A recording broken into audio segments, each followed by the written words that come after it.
इसमें आपका next topic है प्रतिरोध की ताप पर निर्भरता। तो सभी प्रकार के पदार्थों में हमारे पास में वैद्युत चालन के आधार पर चार प्रकार के पदार्थ होते हैं। सभी पदार्थों को चार भागों में बांट सकते हैं। पहले होते हैं धातु, दूसरे होते हैं मिश्र धातु, तीसरे होते हैं अर्धचालक और चौथे होते हैं वैद्युत अपघट्य। ये केवल इनकी मुक्त इलेक्ट्रॉनों की संख्या पर निर्भर करता है कि किसमें वैद्युत चालन आसानी से हो सकता है, किसमें वैद्युत चालन सुगमता से नहीं हो सकता है। और जब बिजली चल सकती है, वैद्युत धारा एक पदार्थ में चल सकती है, एक स्थान से दूसरे स्थान पर प्रवाहित हो सकती है बहुत आसानी से, तो उसमें मुक्त इलेक्ट्रॉनों की कोई ना कोई संख्या पाई जाती है। तो यही मुक्त इलेक्ट्रॉनों की संख्या कम या अधिक होने से उनकी कैटेगरी चेंज हो जाती है, पदार्थों की कैटेगरी चेंज हो जाती है। तो यहां पर हम सबसे पहले समझेंगे धातुओं की प्रतिरोधकता के बारे में। तो जब किसी धात्विक तार का ताप बढ़ाते हैं तो उसका प्रतिरोध बढ़ जाता है। ये हम सब जानते हैं कि जब किसी भी धातु के तार का ताप बढ़ाते हैं तो उसकी प्रतिरोधकता यानी उसका प्रतिरोध बढ़ जाता है, यानी उसमें बिजली प्रवाहित होने की दर है वो कम हो जाती है। किस कारण से कम होती है, क्यों कम होती है, ये हम इस टॉपिक में डिस्कस करने का प्रयास करेंगे। और आप यदि समझना चाहते हैं, इस टॉपिक को अच्छे से समझना चाहते हैं, तो वीडियो को अंत तक जरूर देखें। और यदि चैनल पर पहली बार आए हैं तो इसको सब्सक्राइब भी करें और अपने फ्रेंड सर्कल में इसको शेयर भी करें। अधिक से अधिक चैनल पर सपोर्ट बनाए रखें। ओम का नियम जब हमने किया था, अनुगमन वेग के आधार पर जब हमने ओम के नियम की उत्पत्ति की थी और दूसरे तरीके से भी हमने ओम की उत्पत्ति करी थी, तो हमने देखा कि तार का प्रतिरोध R, तार की लंबाई L, परिच्छेद क्षेत्रफल A तथा तार के भीतर मुक्त इलेक्ट्रॉनों के श्रांति काल पर निम्नलिखित सूत्र अनुसार निर्भर करता है। उसका सूत्र क्या होता है? किसी भी तार का प्रतिरोध का सूत्र होता है R equal to M L upon N E square tau A के द्वारा तार के पदार्थ का प्रतिरोध ज्ञात कर सकते हैं या तार का प्रतिरोध ज्ञात कर सकते हैं। समझ लेंगे क्या क्या है। R है तार का प्रतिरोध, M है इलेक्ट्रॉन का द्रव्यमान, जो उसमें मुक्त इलेक्ट्रॉन पाए जाते हैं उसका द्रव्यमान, L है तार की लंबाई, N है तार के एकांक आयतन में, तार के एकांक आयतन में मुक्त इलेक्ट्रॉनों की संख्या, E है इलेक्ट्रॉन का आवेश, टाउ है दो क्रमागत टक्करों के बीच लिया गया समय यानी श्रांति काल, और A है उसका क्षेत्रफल, तार का क्षेत्रफल या परिच्छेद क्षेत्रफल। ठीक है, तो इसके लिए जब हम देखते हैं क्या नियत हो जाता है, मान लीजिए तार की लंबाई स्मॉल है, उसके ऊपर हम प्रैक्टिकल करने वाले हैं। तो L लंबाई का कोई हमने तार ले लिया है जिसका क्षेत्रफल A है, जिसका क्षेत्रफल A है, उसका द्रव्यमान M है। ठीक है, तो ये तो ऑलरेडी नियत हो जाते हैं क्योंकि परिवर्तन नहीं हो रहा है, तार का परिवर्तन नहीं हो रहा है, तो M L A क्या हो जाएंगे, नियत हो जाएंगे। अब उसके अंदर देखते हैं मुक्त इलेक्ट्रॉन। अब इलेक्ट्रॉनों की संख्या जो है वो नियत रहेगी, उसमें इलेक्ट्रॉनों की संख्या भी क्या रहेगी, नियत रहेगी। इलेक्ट्रॉन पर आवेश ऑलरेडी नियत ऑलरेडी होता ही है। क्या नहीं बदलेगा, श्रांति काल। ये श्रांति काल निर्भर करेगा ताप पर। ताप बढ़ाएंगे तो श्रांति काल बढ़ जाएगा, ताप घटाएंगे तो श्रांति काल घट जाएगा, है ना। तो ये श्रांति काल नहीं घटेगा और ये घटेगा बढ़ेगा ना, परिवर्तित होता रहेगा। बाकी इसमें से कोई भी राशि परिवर्तित नहीं होगी, ये सब नियत बनी रहेंगे। तो जब हम इनको छोड़ेंगे तो इस पे अनुक्रमानुपाती का चिन्ह लगा देंगे और हो जाएगा। चुकी का चिन्ह लगाओ, लिखेंगे दिए गए तार के लिए, दिए गए तार के लिए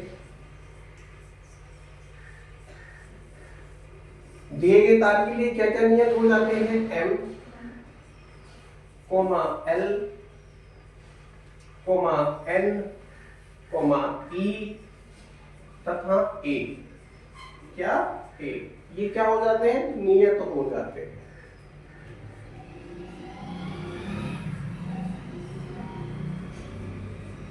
अब जब हम इनको नियत मानकर छोड़ेंगे तो यहाँ पर एक अनुक्रमानुपाती का चिन्ह लगा देंगे और ये हो जाएगा R प्रोपोर्शनल 1/τ।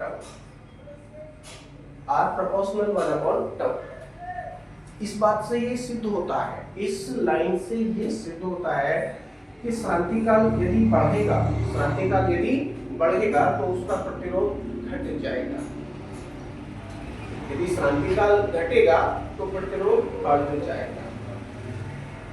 क्रांतिकाल है इलेक्ट्रॉनों और धातु के भीतर पाए जाने वाले मुक्त इलेक्ट्रॉनों तथा धन आयनों के बीच हुई टक्करों के बीच लिया गया समय, दो टक्करों के बीच लिया गया समय, क्रांतिकाल। ठीक है, तो इस सूत्र की सहायता से क्या सिद्ध होता है कि जब हम किसी भी तार का क्रांतिकाल या इलेक्ट्रॉनों के बीच हुई दो क्रमागत टक्करों के बीच लिया गया समय को कम करते हैं तो उसका प्रतिरोध बढ़ जाएगा, और यदि समय को बढ़ाते हैं तो प्रतिरोध घट जाएगा। क्यों? क्योंकि विद्युत क्रमानुपाती हो रहे हैं, विद्युत क्रमानुपाती हो रहे हैं।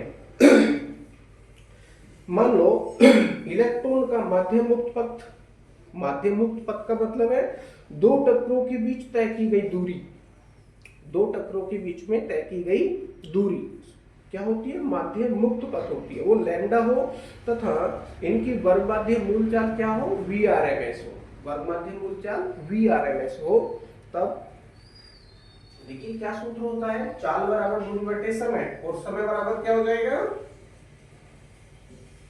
समय बराबर दूरी बटे चाल, समय बराबर दूरी बटे चाल हो जाएगा। आप इसको चाहो तो इक्वेशन नंबर 1 बना सकते हैं, समय बराबर दूरी बटे चाल। इस सूत्र का हम प्रयोग करेंगे, या फिर हो जाएगा चाल बराबर दूरी बटे समय। ठीक है, तो समय क्या है यहाँ पर? क्रांतिकाल है। समय क्या है? क्रांतिकाल है। धनायनों और इलेक्ट्रॉनों के बीच, दो टक्करों के बीच लिया गया समय क्रांतिकाल कहलाता है। तो समय के स्थान पर टाउ का प्रयोग करेंगे, तो टाउ इक्वल टू क्या हो जाएगा? टाउ इक्वल टू, अब दूरी क्या है? दूरी है माध्य मुक्त पथ, माध्य मुक्त पथ। इसके स्थान पर आप लैम्डा का प्रयोग करेंगे, तो tau equal to lambda upon, और चाल होते हैं यहाँ पर वर्ग माध्य मूलचाल, वर्ग माध्य मूलचाल क्या हो जाएगा? Vrms, Vrms। तो tau equal to lambda upon Vrms ये हो जाएगा। अब ये टाउ का मान समीकरण नंबर 1 में रखेंगे। ठीक है, समीकरण नंबर 1 में रखेंगे, तो लिखेंगे टाउ का मान समीकरण 1 में रखेंगे, तो कुछ और नई चीज हमको प्राप्त होगी। वो क्या प्राप्त होगी बाद में डिस्कस करेंगे।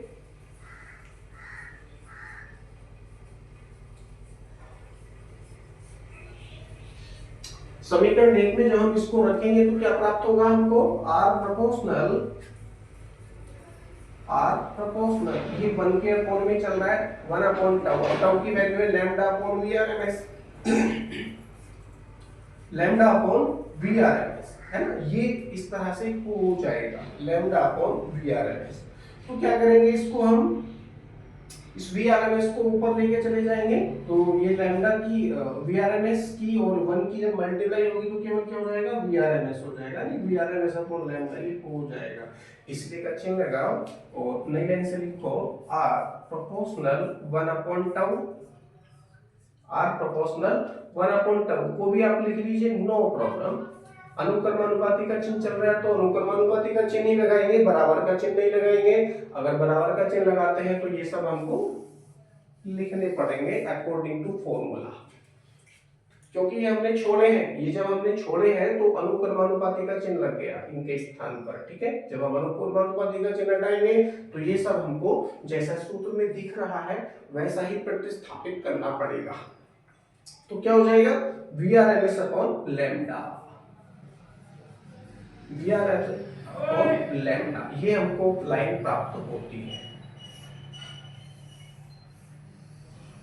अब यहां से हम क्या क्या बता सकते हैं कि यदि इलेक्ट्रॉनों का वर्ग माध्य मूल वेग, इलेक्ट्रॉनों का वर्ग माध्य मूल वेग बढ़ेगा तो उसका प्रतिरोध भी बढ़ेगा, और यदि लैम्डा बढ़ेगा तो प्रतिरोध घटेगा। और लैम्डा बढ़ेगा घटेगा तो उसका प्रतिरोध ऑटोमेटिकली बढ़ेगा। अतः सिद्ध होता है कि किसी तार का प्रतिरोध इलेक्ट्रॉनों के वर्गमाध्य मूल वेग के अनुक्रमानुपाती तथा माध्य मुक्त पथ के व्युत्क्रमानुपाती होता है। इस लाइन से ये सिद्ध हो जाता है। आगे जैसे जैसे हम तार का ताप बढ़ाते जाते हैं वैसे वैसे इलेक्ट्रॉनों की वर्गमाध्य मूल चाल भी बढ़ती चली जाती है। ये हमने कैसे सिद्ध किया? एक सूत्र होता है Vrms proportional under root T। ये संबंध होता है परमताप और वर्गमाध्य मूल चाल में। परमताप कैसे बनेगा? जब हम सेल्सियस में अगर कोई टेम्परेचर है, ये कैपिटल T कहां से आया? सेल्सियस वाला टेम्परेचर में यदि 273 ऐड कर देंगे, जोड़ देंगे तो ये परमताप बन जाएगा।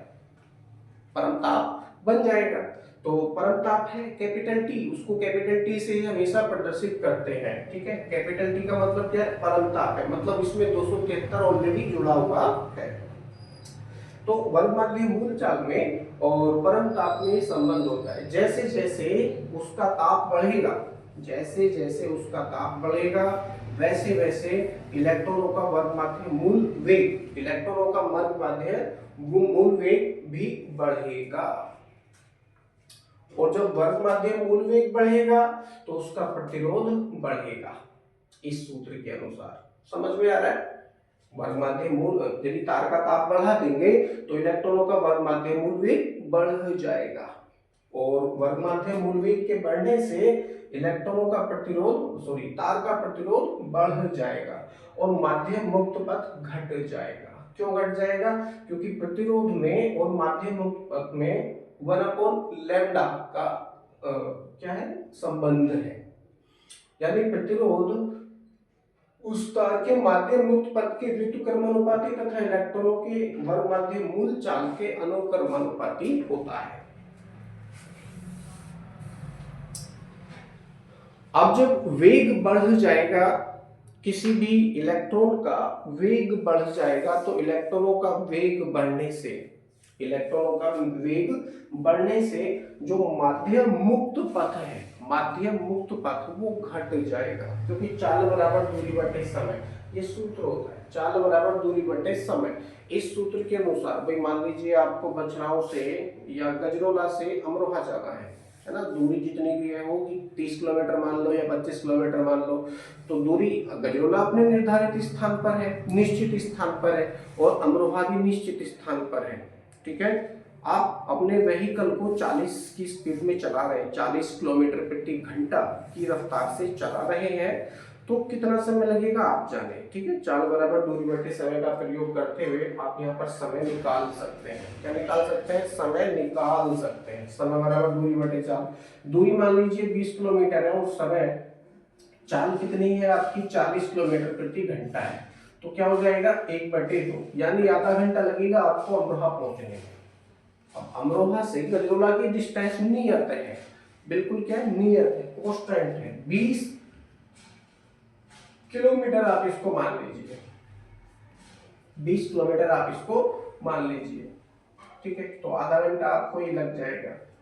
40 की स्पीड से यदि आप चलते हैं तो आधा घंटा आपको लग जाएगा अमरोहा पहुंचने में। ठीक है, और यदि आप अपनी स्पीड को बढ़ाकर 60 कर दें या मान लीजिए 80 कर दें, 80 किलोमीटर प्रति घंटा की रफ्तार से भी तो आपका वाहन चल सकता है। तो यदि आप यहाँ 40 के स्थान पर यदि 80 करेंगे तो क्या प्राप्त होगा? 20 चौक 80, 1/4 प्राप्त होगा। 1/4 का मतलब है 15 मिनट में ही आप अमरोहा पहुंच सकते हैं। तो ऐसे ही यहाँ पर प्रतीत हो रहा है कि जब इलेक्ट्रॉनों का वर्गमाध्य मूल वेग बढ़ जाएगा तो माध्य मुक्त पथ, जो दो इलेक्ट्रॉनों के बीच में हुई दो क्रमागत टक्करों के बीच तय की गई औसत दूरी है वो घट जाएगी, यानी लैम्डा का मान घट जाएगा। और जब लैम्डा का मान घट जाएगा, इसका दूसरा कारण ये भी है क्योंकि ताप के बढ़ने पर धातु के आयन का धातु के आयनों का कंपन आयाम बहुत बढ़ जाता है। ताप के बढ़ने से धातु की धातु में पाए जाने वाले धन आयनों का कंपन आयाम, जो कंपन कर रहे हैं, है ना, वाइब्रेशन कर रहे हैं, तो कंपन आयाम बहुत ही ज्यादा बढ़ जाता है। अब जब कंपन आयाम बहुत ज्यादा बढ़ जाएगा, है ना, पूरे में जब माध्यम मुक्त है अवरुद्ध हो जाएगा, तो इलेक्ट्रॉनों को चलने के लिए रास्ता नहीं मिलेगा, अर्थात इलेक्ट्रॉनों का मार्ग अवरुद्ध हो जाएगा। अतः ताप के बढ़ने से तार के प्रतिरोध का मान बढ़ जाता है। ताप के बढ़ने से तार का प्रतिरोध बढ़ जाता है, अर्थात तार के पदार्थ का विशिष्ट प्रतिरोध अथवा प्रतिरोधकता। अब इसका सूत्र होता है rho equal to R A upon L. R A upon L. अगर प्रतिरोध बढ़ेगा तो विशिष्ट प्रतिरोध भी बढ़ जाएगा, विशिष्ट प्रतिरोध भी बढ़ जाएगा। दूसरे शब्दों में आप ये कह सकते हैं कि ताप के बढ़ने पर तार की वैद्युत चालकता कम हो जाती है। ताप के बढ़ने पर तार की वैद्युत चालकता घट जाती है या कम हो जाती है। ठीक है। अब यदि 0 डिग्री सेल्सियस पर, एक और लाइन आप लिख सकते हैं यहाँ पर, यदि 0 डिग्री सेल्सियस पर तार का प्रतिरोध R0 हो। अब मैं इसको साफ कर देता हूं, क्योंकि यहां से एक और दूसरे तरीके से समझाने का प्रयास करेंगे। अब परम ताप में और प्रतिरोध में क्या संबंध है, ये यहां पर हम प्राप्त करने का प्रयास करेंगे। यदि 0 डिग्री सेल्सियस पर, मान लीजिए 0 डिग्री सेल्सियस पर तार का प्रतिरोध R0 तथा T डिग्री सेल्सियस पर, मतलब तापमान T डिग्री सेल्सियस पर RT हो, तो ये संबंध आता है RT equal to R0, RT equal to R0 bracket में 1 प्लस अल्फा टी।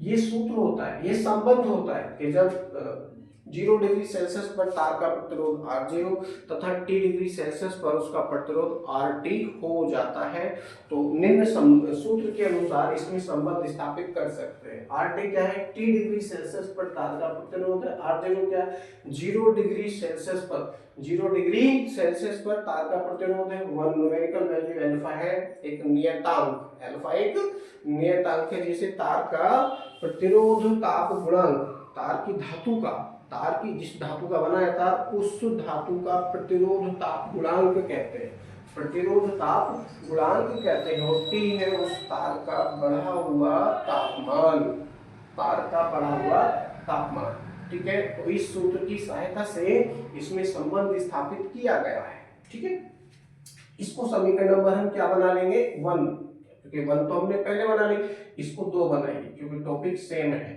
वही टॉपिक है, परंतु दूसरे तरीके से हम इसमें संबंध स्थापित करने का प्रयास कर रहे हैं कि परम ताप में और धातु के तार के प्रतिरोध में, धातु के तार के प्रतिरोध में क्या संबंध होता है, वो इस सूत्र की सहायता से हम उत्पन्न करेंगे। अब यहाँ से हम किस चीज की वैल्यू फाइंड कर सकते हैं, अल्फा की वैल्यू फाइंड कर सकते हैं। क्यों, क्योंकि हमको इसकी परिभाषा भी बतानी है ना। एक नया नियतांक यहाँ पर उत्पन्न हो रहा है अल्फा, इसकी परिभाषा भी हम इसी सूत्र का प्रयोग करते हुए उत्पन्न करने का प्रयास करेंगे। तो क्या करेंगे, R0 की मल्टीप्लाई अंदर कर देंगे, तो क्या प्राप्त होगा, या करके लिखिए RT इक्वल टू R0 का 1 से मल्टीप्लाई करेंगे तो R0 हो जाएगा, प्लस R0 का मल्टीप्लाई अंदर करेंगे तो क्या हो जाएगा, R0 alpha T, R0 alpha T, ये हो जाएगा कुछ इस तरह से। अब ये वाला जो पद है यहाँ पर प्लस में चल रहा है, यदि हम पक्षांतर करेंगे तो R0 को इधर आना होगा, तो ये माइनस का हो जाएगा, लिखेंगे पक्षांतर करने पर।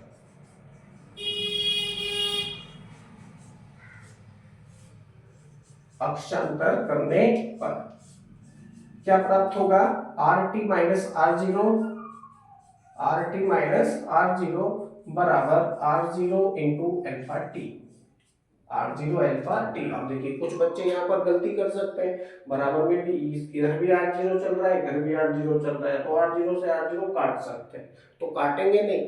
क्यों नहीं काटेंगे, क्योंकि ये माइनस में है और ये मल्टीप्लाई में है, दोनों में अंतर है। अगर ये इधर भी माइनस में होता तो काट सकते थे, बराबर में है दोनों, ठीक है, काट सकते थे, लेकिन अब हम नहीं काटेंगे। क्यों? क्योंकि जो हमारा LHS वाला R0 है वो माइनस में है और RHS वाला R0 है वो मल्टीप्लाई में है, ठीक है, इसलिए इसको नहीं काटेंगे, ठीक है। तो क्या करेंगे हम यहाँ पर अल्फा की वैल्यू यदि फाइंड करेंगे तो क्या प्राप्त होगा? अल्फा इक्वल टू क्या प्राप्त होगा यहाँ पर? RT minus R0, RT minus R0 बटे में क्या आ जाएगा? R0 into T, R0 into T, ये बटे में आ जाएगा, ठीक है। कुछ इस तरह से ये सूत्र आपका हो जाता है। आई होप आपको समझ में आ रहा होगा। यहाँ से हम परिभाषा बताने का प्रयास करेंगे। दूसरा क्या है कि RT क्या है? T डिग्री सेल्सियस पर ताप है, प्रतिरोध है, और R0 है 0 डिग्री सेल्सियस पर ताप का प्रतिरोध, ठीक है। तो ये तापांतर प्रतिरोध का अंतर भी आप इसको कह सकते हैं। RT माइनस R0 बन रहा है ना, तो प्रतिरोधों का अंतर, प्रतिरोधों का अंतर यहाँ बन रहा है। R0 है 0 डिग्री सेल्सियस पर ताप का प्रतिरोध, 0 डिग्री सेल्सियस पर ताप का प्रतिरोध, ठीक है। तो ये लाइन हमको प्राप्त होती है। इसका मात्रक है प्रति सेल्सियस, प्रति सेल्सियस, मात्रक सहित आप इसको लिखेंगे।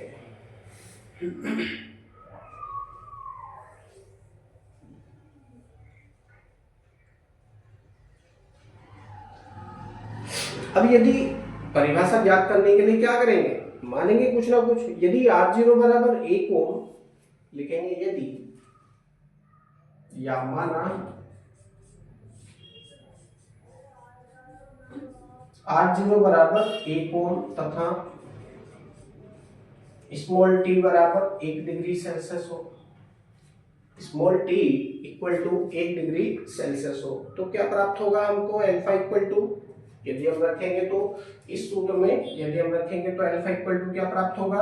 अल्फा इक्वल टू ये RT चल रहा है माइनस इस R0 के स्थान पर हम नहीं रखेंगे क्योंकि प्रतिरोधों का अंतर है, इसके स्थान पर R0 ही हम रहने देंगे, बटे, और क्या हो जाएगा नीचे? R0 के स्थान पर भी 1 का प्रयोग करेंगे गुणा, और इस t के स्थान पर भी 1 का प्रयोग करेंगे, तो 1 से 1 का मल्टीप्लाई करेंगे तो 1 ही रहेगा, और भाग करेंगे तो यही राशि हमको प्राप्त हो जाएगी। इसलिए का चिन्ह लगाओ और नई लाइन से लिखेंगे alpha equal to RT minus R0, RT minus R0 प्रति सेल्सियस। अब इसको प्रति सेल्सियस, चलिए मात्रक आप मत लिखिए, alpha equal to RT minus R0, मात्रक भी लिख सकते हैं परंतु मात्रक हम नहीं लिखेंगे यहाँ पर क्योंकि परिभाषा बना रहे हैं। परिभाषा क्या हो जाएगी? अतः यदि किसी तार का 0 डिग्री सेल्सियस पर प्रतिरोध 1 ओम हो, 0 डिग्री सेल्सियस पर प्रतिरोध 1 ओम हो, तो उसका ताप 1 डिग्री सेल्सियस तक बढ़ाने पर उसके प्रतिरोध में होने वाली वृद्धि उस तार के पदार्थ के प्रतिरोध ताप गुणांक के बराबर होगी, ठीक है। यहां से ये परिभाषा उत्पन्न हो जाती है प्रतिरोध ताप गुणांक की। दोबारा समझ लेंगे। अतः यदि किसी तार का 0 डिग्री सेल्सियस पर प्रतिरोध 1 ओम हो, तो उसका ताप 1 डिग्री सेल्सियस तक बढ़ाने पर उसके प्रतिरोध में होने वाली वृद्धि उस तार के पदार्थ के प्रतिरोध ताप गुणांक के बराबर होती है, ठीक है।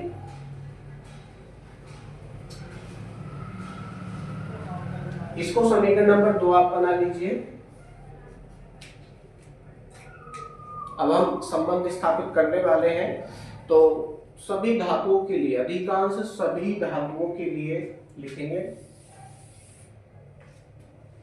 लगभग सभी धातुओं के लिए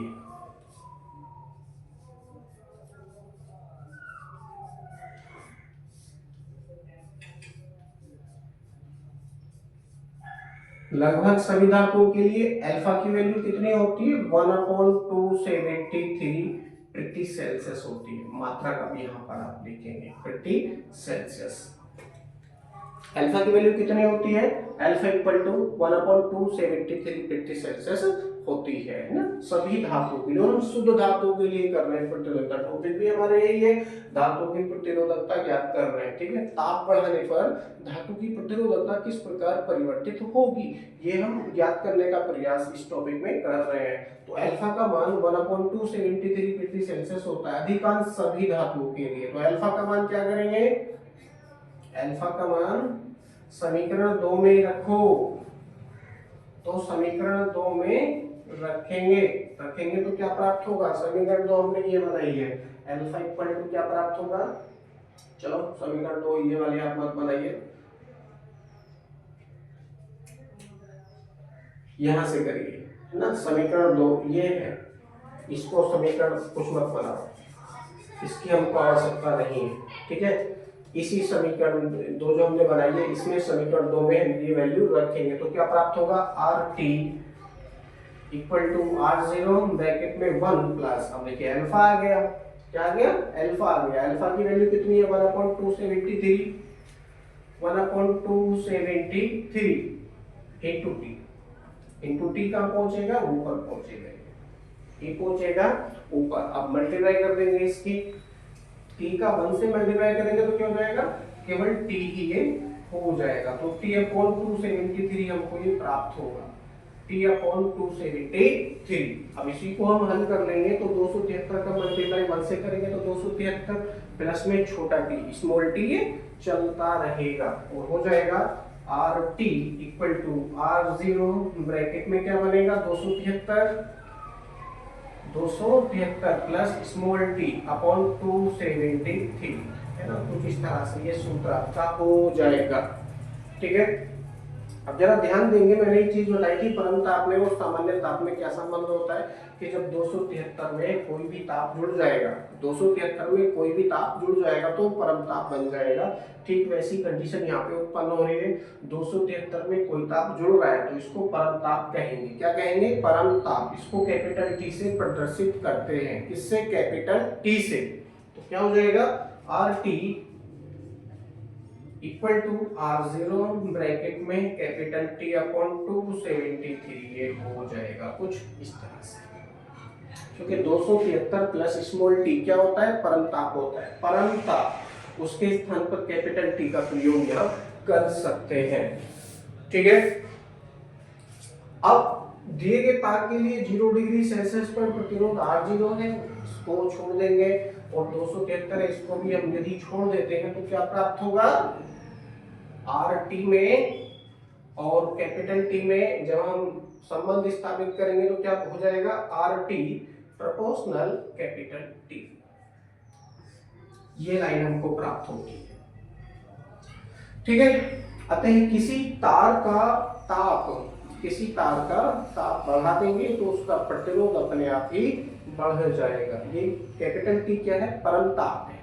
तो किसी भी धातु का प्रतिरोध, किसी भी धातु का या धात्विक तार का प्रतिरोध उसके परम ताप के लगभग अनुक्रमानुपाती होता है, क्योंकि 1/273 किसकी वैल्यू है, अल्फा की वैल्यू है 1/273 डिग्री सेल्सियस, लगभग इतनी प्राप्त होती है ना, लगभग इतनी प्राप्त होती है। तो लगभग जब इतनी प्राप्त होगी तो लगभग ये परम ताप के बराबर होगा और ये लाइन हमको प्राप्त होगी, है ना। फुल कॉन्फिडेंटली तो हम नहीं कह सकते, लगभग हम कह सकते हैं। तो जब किसी भी धात्विक तार का ताप बढ़ेगा, किसी भी धात्विक तार का ताप बढ़ेगा तो उसका प्रतिरोध भी बढ़ जाएगा। अतः सिद्ध होता है कि किसी धात्विक तार का प्रतिरोध, किसी धात्विक तार का प्रतिरोध उसके परम ताप के लगभग अनुक्रमानुपाती होता है, ठीक है। ये संबंध यहाँ पर स्थापित हो जाता है। बाकी जो प्रतिरोधकताएं हैं दूसरे पदार्थों की, वो हम अगली वीडियो में समझने का प्रयास करेंगे।